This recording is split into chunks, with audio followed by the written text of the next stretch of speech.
Siamo in barca al largo di Capo Carbonara, la sveglia suonata, la sfida non è amara.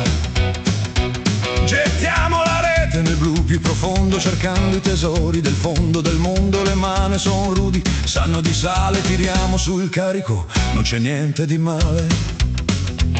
La rete si gonfia, la maglia è tesa,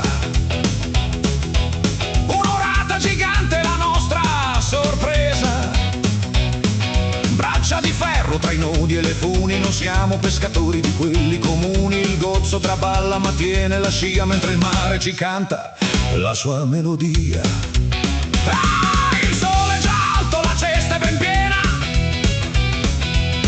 abbiamo sudato per questa gran cena.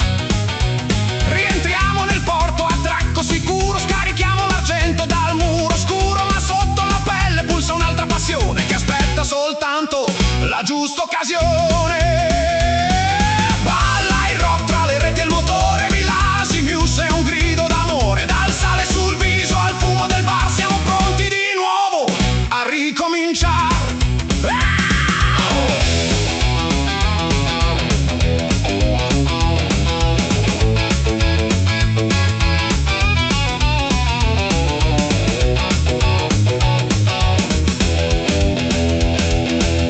Lacerate indosso il giubbotto, il rombo dell'aria, un colpo di schioppo, il bicilindrico canta, le marce son pronte, puntiamo le forcelle dritto all'orizzonte, le ruote sull'asfalto, la costa che gira. È questa l'aria che il sardo respira. Sfrecciamo tra i tornanti verso la panoramica, una danza di ferro, una forza dinamica.